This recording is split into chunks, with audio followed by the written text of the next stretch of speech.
Hello guys, कैसे हो आप लोग। उम्मीद करती हूँ बढ़िया होगे, मस्त होगे। तो आज मैं कुछ डिफरेंट ट्राई करने वाली हूँ और वो ये है कि मैं अपनी मम्मी के साथ खेलूंगी वेडिंग क्विज। और बीच बीच में मम्मी को अगर मुझे कोई सजेशन देना हो, कोई आगे के लिए सजेशन देना हो, कुछ बताना हो, तो मम्मी वो मुझे बताएंगी ताकि मेरा नॉलेज बढ़े, ताकि मैं मैच्योर बनूं, मतलब दिमाग की खिड़कियां खुले। ओके, तो कुछ क्वेश्चंस मैंने प्रिपेयर करे हैं, वो मैं मम्मी से पूछूंगी। हो सकता है उन क्वेश्चन से आपकी भी नॉलेज बढ़े। बहुत ही सही वाले क्वेश्चंस होने वाले हैं। सो मम्मी, रेडी हो क्विज स्टार्ट करने के लिए? और जो भी मैं क्वेश्चन पूछूंगी, अगर आपको उससे कुछ रिलेटेड स्टोरी अपनी पास्ट की याद आ रही है या कुछ भी आगे मुझे आगे के लिए आपको बताना है, तो आप मुझे सब बताओगे, ठीक है? थोड़ी सी मम्मी की तबीयत खराब है, इसीलिए मम्मी थोड़ी डाउन है, बट मम्मी को चीयर अप करते हैं, क्वेश्चंस पूछते हैं। Let's start the game. तो मम्मी, पहला क्वेश्चन है कि चाइल्ड मैरिज एक्ट जो कि 2006 में आया था, उसके अकॉर्डिंग जो एक लड़की है उसकी लीगल एज क्या है मैरिज होने की? आपके पास 4 ऑप्शंस है, 25, 16, 21 और 18। 18। Are you sure? Yes. Lock कर दिया जाए? ओके, तो लेट्स सी आंसर क्या है। तो सही जवाब है 18। मम्मी जीत गई है आंसर। तो मम्मी, आप मुझे बताओ कि आपकी मैरिज कब हुई थी? बस ये मत पूछ कब हुई थी।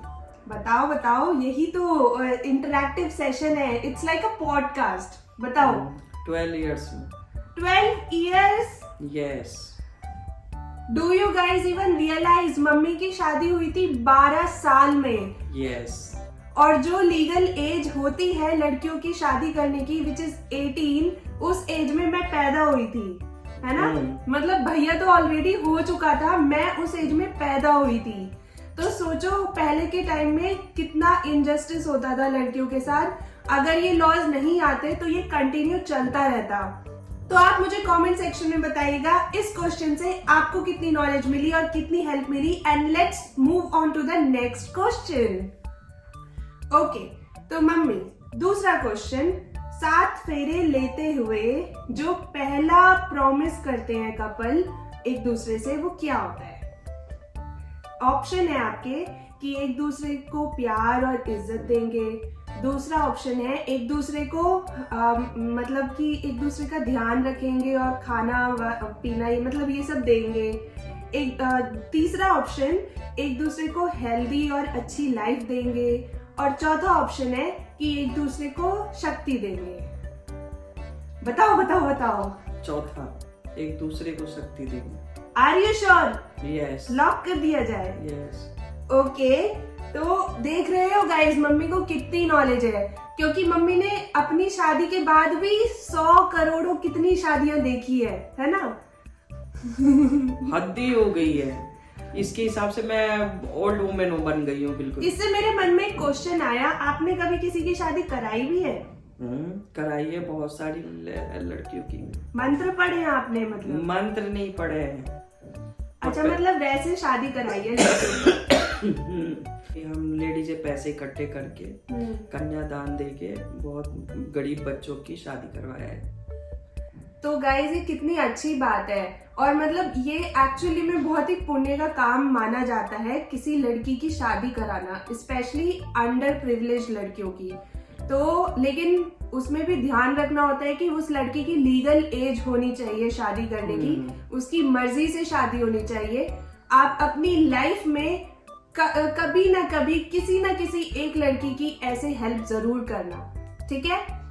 बाय द वे, मम्मी ने जो आंसर दिया है कि 7 फेरे के टाइम पे पहला प्रॉमिस होता है कि एक दूसरे को स्ट्रेंथ देंगे, एक दूसरे को शक्ति प्रोवाइड करेंगे, वो देखते हैं कि सही है कि नहीं। Mummy, it is actually a wrong answer, क्योंकि मम्मी ने शादियां तो बथेरी कराई हैं, बट मम्मी ने मंत्र नहीं पढ़े हैं। और अपनी शादी के हो तो मम्मी को बहुत टाइम हो गए, मम्मी ने पता नहीं पिछले दशक में करी थी मम्मी ने, तो इसीलिए मम्मी भूल चुकी है। तो आंसर एक्चुअली में ये है कि जो फर्स्ट फेरा होता है उसमें प्रॉमिस करते हैं कि एक दूसरे को खुशी, एक दूसरे को खाना और एक दूसरे को प्रॉपर नरिशमेंट प्रोवाइड करेंगे, which is the basic need of every human. तो ये है सही आंसर। ओके तो मम्मी ये बहुत इजी क्वेश्चन है, ये तो दुनिया को पता है, यूनिवर्सल काइंड ऑफ वर्ड है। जो लड़की के पापा होते हैं शादी के टाइम पर अपनी लड़की को देते हैं, अपने जो भी लड़के वाले होते हैं उनको उसकी वो प्रतिज्ञा लेते हैं, उसको क्या कहते हैं? ऑप्शन होंगे ना? बहुत इजी, ऑप्शन से तो समझ जाओगी। तो कन्यादान कहते हैं इसे। मम्मी अब आप बताओ कि कन्यादान मतलब उसके बारे में बताओ, क्या होता है, क्या सिग्निफिकेंस होता है उसका, और वो इतना जरूरी क्यों होता है? लाइक कन्या को ही क्यों दान करते हैं? बताओ बताओ बताओ। सवाल पूछती है। मारो इसको पकड़ के। नहीं, लड़के को क्यों नहीं दान करते, लड़की को ही क्यों दान करते हैं? हाँ, प्राचीन प्रथा चलती आ रही है, कन्यादान ही होता है। क्यों होता है, क्यों दान क्यों करते हैं? ऐसे मतलब जा रही है ठीक है, दान ही क्यों करना है? मतलब सारे लिंक्स तोड़ देते हैं। दिस इज और दूसरे घर में लक्ष्मी बन के जाते हैं। तो ये क्या है, मतलब ये तो मुझे समझ ही नहीं आता है, बट कोई नहीं, शायद आगे जाके शादी समझ होगी आए। तब समझ में आएगा सब। हाँ मेरी पहली शादी है ना, तो तभी समझ आएगा। और लोग तो 3-4 करते हैं शादी। ओके नेक्स्ट क्वेश्चन ये है कि जो सिख वेडिंग होती है उसमें कितने फेरे होते हैं? ऑप्शन है आपके 0, दूसरा ऑप्शन है 7, तीसरा ऑप्शन है 4 और चौथा ऑप्शन है 10। बताओ कितने हैं? हाँ सिख में इतने ऑप्शन आते हैं? हाँ, बिकॉज सिख वेडिंग में जो फेरा होते हैं वो डिफरेंट होते हैं, वो जो उनका वो होता है उनके आसपास ऐसा कुछ नहीं है। हाँ 7 ही फेरे होते हैं। सिख का अलग होता है ना, वो जो गुरुद्वारे में जाके करते हैं। सब जगह 7 ही होते। 7 नहीं होते। देख उस पे सर्च कर। ये मुझे पता है। कितना? 4 होते हैं।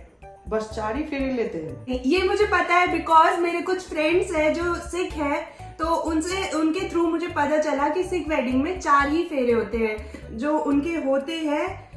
आई डोंट नो उसे अभी क्या कहते हैं, मेरे दिमाग में वर्ड नहीं आ रहा है। उसके 4 फेरे लेते हैं वो। लड़की जो है नहीं, लड़का जो है लड़की का दुपट्टा पकड़ता है और 4 फेरे लेते हैं और उनकी शादी हो जाती है। हाँ मुझे याद आया, ये मुझे याद है शेरशाह मूवी से। शेरशाह मूवी में जो कियारा आडवाणी का और सिद्धार्थ मल्होत्रा चुन्नी पकड़ के फेरे ले लेता है, वो बोलता है ओ तू तो मिसेस वो बन गई, क्या बन गई, क्या नाम था उसका, जो भी नाम था उसका, वो बन गई। तो ऐसे मुझे पता है सिख वेडिंग में 4 फेरे होते हैं। Next question. अच्छा मम्मी ये बहुत मतलब ऐसा क्वेश्चन है जो मैं आपसे जानना चाहती हूँ, आपको डेफिनेटली पता होगा, मुझे ऑप्शन देने की भी शायद जरूरत ना पड़े। जो लड़की होती है जाते समय जब उसकी विदाई होती है तो वो ऐसे क्यों करती है? चावल बताओ। पकड़ के ऐसे से सवाल पूछती है। मतलब आपने इतनी शादियां देखी, आपको ये नहीं पता? चावल लेके लड़की ऐसे फेंकती है फिर जाती है, उसको क्यों करते हैं, उसका क्या मतलब होता है, उस रस्म को क्या बोलते हैं? अब आपके घर का अन्न पानी यहीं तक था, फेंक के जाती है वो अन्न पानी। लो अब दूसरे घर का खाना शुरू करेंगे आज से।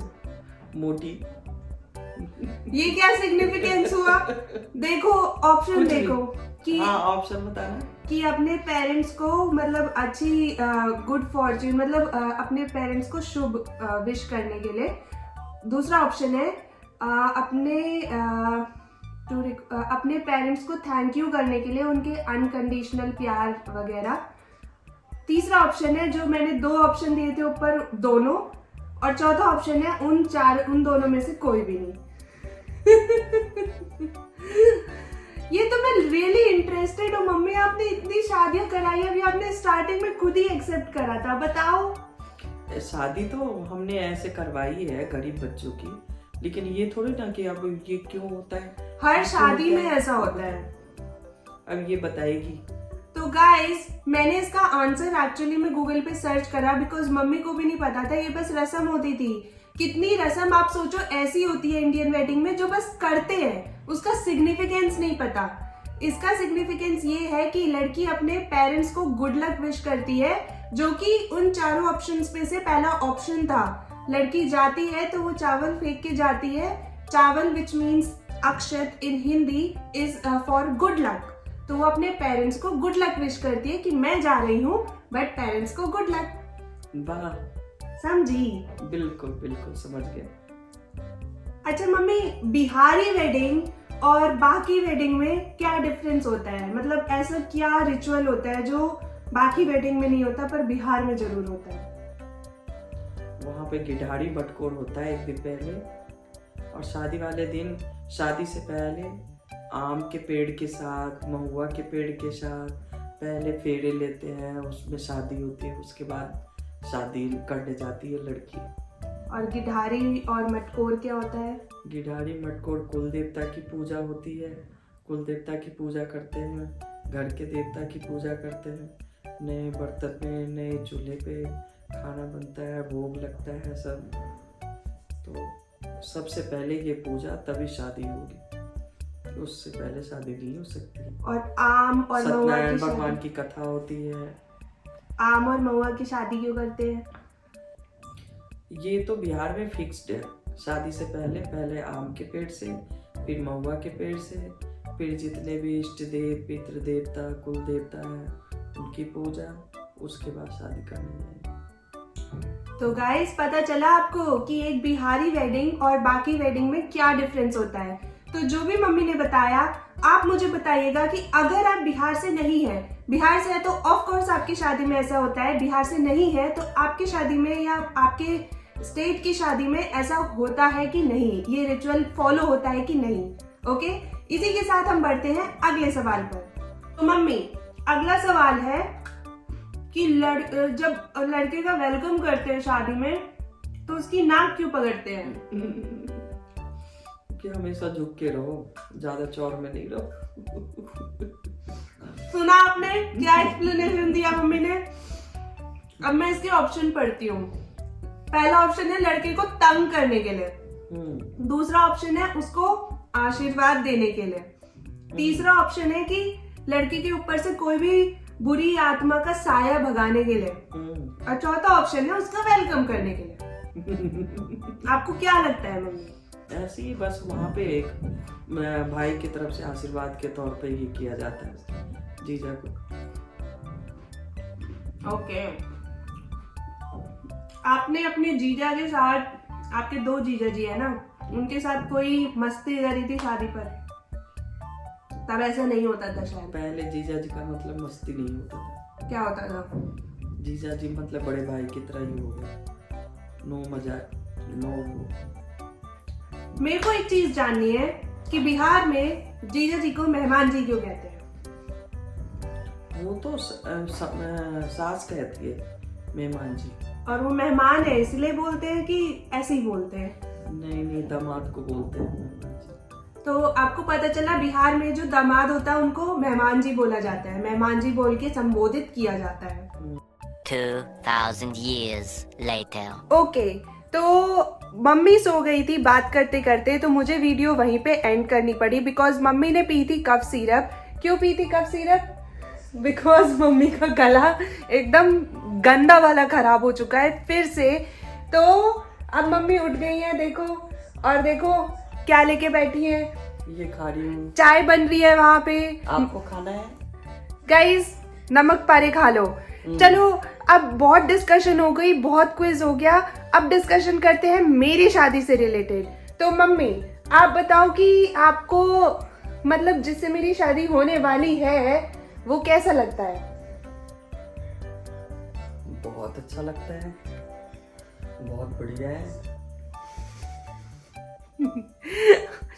तो बहुत से लोग मुझसे पूछते हैं कि ज्यादा तारीफ पहले नहीं करते, शादी से पहले हाँ नजर लग जाती है ना। ओ अच्छा, ऐसा भी कुछ है। ओके, इसीलिए मैं कहीं फोटोज नहीं लगा रही हूँ, वीडियोज नहीं डाल रही हूँ और ज्यादा बात नहीं कर रही हूँ। ओके, तो नेक्स्ट टॉपिक। मम्मी, जब मैं चली जाऊंगी तो क्या आप मुझे मिस करोगी? बिल्कुल नहीं, मैं बिल्कुल मिस नहीं करने वाली हूँ।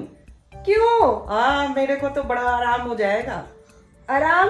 और क्या, गाइस देखते रहना, मैं बिल्कुल नहीं मिस करूंगी। वो जो जब हो जाएगा तब वीडियो तो आएगी, भैया भी बनाएगा, मैं भी बनाऊंगी, तो पता चल जाएगा कि कौन मेरे को मिस कर रहा है, कौन नहीं कर रहा है। तो मम्मी, मैं शादी के बाद घर आ सकती हूँ जब मर्जी? बिल्कुल नहीं आ सकती। क्यों? जब आएगी तो साथ में होगा कौन? तेरा होने वाला पति। ये क्या रूल है यार? मतलब शादी के बाद मैं अपने ही घर नहीं आ सकती बिना अपने पति की परमिशन के? यस, ऐसे क्यों? वो साथ में होना चाहिए। ये कोई रूल है? यस, रूल है। लो गाइस, मतलब क्या ही बोलूं। अगर मैं अपनी मर्जी से आ गई तो भगा दोगी? बिल्कुल। सबसे See, पहले guys? उसको कॉल करूंगी और बताऊंगी कि जो कि ये देखो, ये मतलब ये हो जाता है? इतना अथॉरिटी है उसके पास? यस। उससे परमिशन लेकर ही आना है? ओके। शादी के बाद लड़कियों को जॉब करनी चाहिए मम्मी?